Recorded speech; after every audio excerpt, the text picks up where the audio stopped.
இப்போ விளக்கெண்ணெய் வந்து எங்கள் பாட்டி கொடுக்குறாங்கன்னு வச்சுக்கோ. ம். விளக்கெண்ணெயில் ஒன்றுமே இல்லை. ஆ. அது என்ன பண்ணுது, போய் என்னுடைய குடலெல்லாம் நீ வந்து எந்த விதமான உறிஞ்சிற வேலையும் செய்யாத ஆ. ஆ? அப்படின்னு சொல்லும்போது குடலில் இருக்கிற தண்ணியெல்லாம் வந்து 7 லிட்டர் தண்ணி இருக்குது. ஓகே. 9 லிட்டரு 2 லிட்டர் நம்ம குடிக்கிறோம். ம். இந்த 9 லிட்டரில் வந்து 8 லிட்டருக்கு மேலே தினம் நம்ம எடுத்துக்கிறோம். ஏன்னா வந்து 1 லிட்டர் நமக்கு வந்து அந்த மூச்சுக்கு ஆ. இதுக்கெல்லாம் போகுது.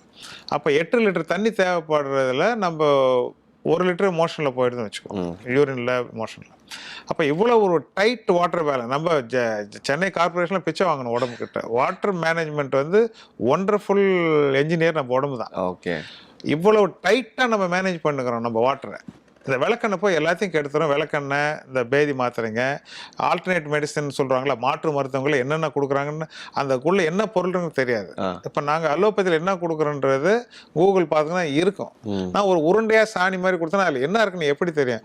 அது எப்படி நான் நம்பி என் வாய்க்குள்ளே செலுத்துறேன்னு தெரியல எனக்கு. ஏன்னா என்னன்னு தெரியாமல் எப்படி ஒரு பொருளை நம்ம உடம்புக்குள்ளே செலுத்தலாம்? ஓகே. அப்படி செலுத்தும் பொழுது அது வந்து இயற்கையாக அலசி எடுத்துகிட்டு வந்தால் உடம்புக்குள்ளே இருக்கிற எந்த பேலன்ஸையும் நான் டிஸ்டர்ப் பண்ணல. பட் நான் வந்து எனக்குள்ளே இருக்கிற 7 லிட்டரையும் வெளியேற்றிட்டேன். உடம்பு என்ன பண்ணும்? அப்போ அந்த செல்லுக்குள்ளேருந்து பிழிஞ்சி எடுத்து குடலுக்கு அனுப்பும். ஓகே. அந்த விளக்கெண்ணெய் அதையும் வெளியே தள்ளிடும். அப்போ நான்லாம் வந்து மயக்கம் போகிற அளவுக்குலாம் ஆயிருக்கு. ஓ ஓ. இப்போ காலரா இதான் பண்ணுது.